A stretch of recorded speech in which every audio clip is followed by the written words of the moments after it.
Good morning, Mario, and good morning, Switch fans. I jumped straight in my seat to make this video because I can't believe what Nintendo just did. What's going on, everybody? It's Zach from SwitchForce. Hit that like button if you enjoy the show. It helps the channel out a lot. And let me know what you think of Nintendo's big move in the comments down below. All right, we're not going to waste any time. A brand new update appeared on Nintendo's YouTube channel where they announced one of the weirdest, rarest things I've seen them do. But then again, it's 2022, and they have made a lot of changes and updates to the way they handle things.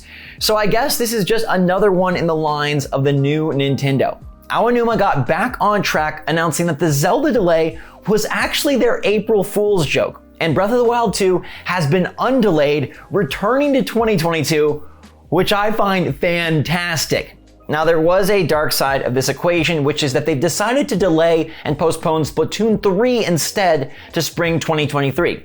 The lineup has been very crowded and it will continue to be so, and I guess they really wanted to make sure that Zelda got the shine it needed, and with no set launch date for Splatoon 3 yet, pushing it to 2023, I guess feels okay. I guess it feels palatable. And ultimately, I think most of us would rather have Zelda this year than Splatoon, so I understand where Aonuma is coming from, and I'm glad that they were forthright and didn't let this linger for too long. It was just a couple of days, and now we know Zelda undelayed, Splatoon delayed. Hear it from Aonuma himself. こんにちは。ゼルダの伝説シリーズプロデューサーの青沼です。ゼルダの伝説ブレスオブザワイルド続編の発売時期に関してお知らせがあります。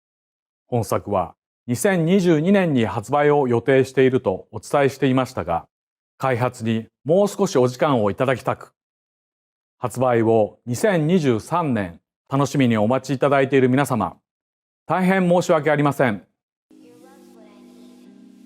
That changes things dramatically and will go down as one of the biggest mysteries Nintendo has ever made. I don't know if that was like a fun decision or if that was really just the wrong decision. Should you tease people by delaying your biggest game and then undelay? I don't know. It's interesting how they chose to do it, but at the end of the day, just grateful for Zelda. And it sounds like the ESA is doing something similar because yesterday they canceled E3 2022 completely. No, like they really got rid of the digital and the physical version of the show. There's nothing in person, there's nothing online, and many journalists and Twitter users thought that that was the end of E3. It's now dead, nail in the coffin.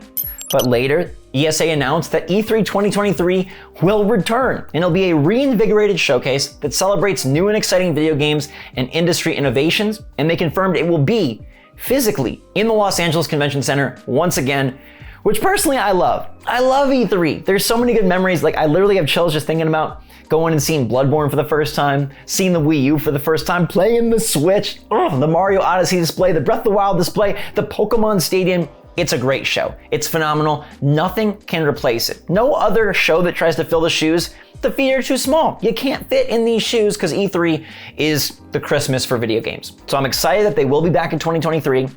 I hope they mean it. They've said a lot before.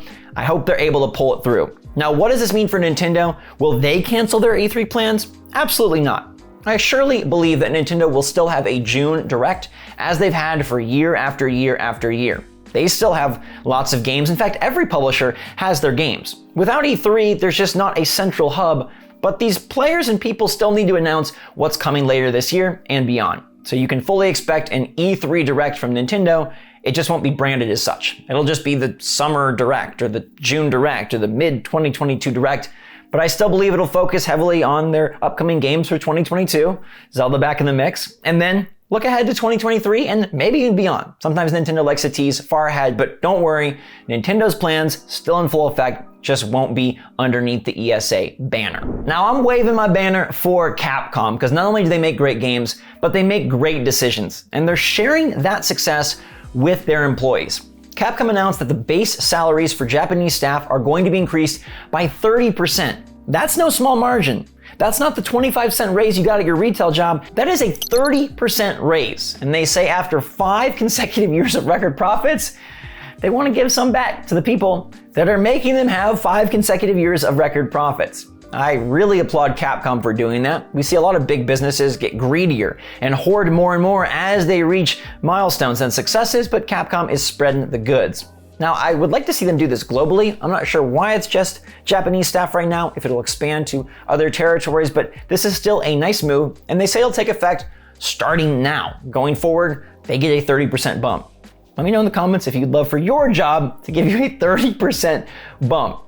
Monster Hunter, Resident Evil, Street Fighter, they got a lot in the works. They got a lot that they've already made, and Capcom has quickly established themselves as one of the best, most successful publishers on this planet.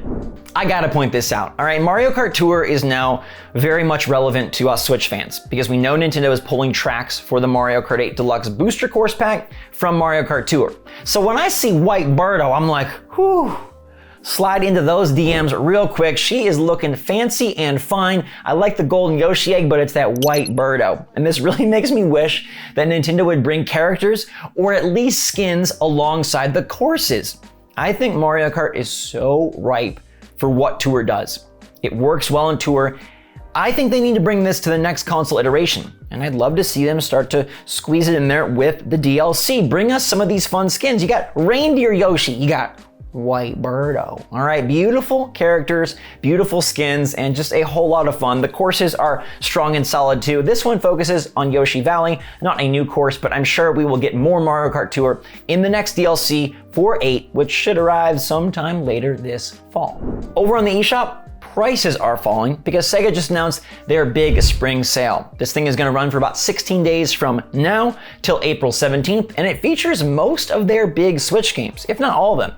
You can get stuff like Sonic Colors Ultimate Digital Deluxe Edition for $31.50, Sonic Mania for $10, Persona 5 Strikers Digital Deluxe for $35, Sonic Forces for $10. You got Monkey Ball Banana Mania Digital Deluxe for $30, Team Sonic Racing for $15, Rock of Ages for $2.99, and then a lot of classic games as well. What's nifty here though is they've also put many of their 3DS hits like Shin Megami Tensei 4, Devil Summoner, Devil Survivor, Etrian Odyssey, Persona Q, and they're all $7.99, which is kind of a sweet deal, a steal. 3DS library, you can expand upon it before that eShop goes good night, and there's a lot of good Switch games as well, so dip your toes into the Sega waters if you want, and let me know in the comments down below if you're gonna see the new movie. Knuckles is my favorite Sonic character, and getting Idris Elba to play the role seems perfect. I might have to check it out.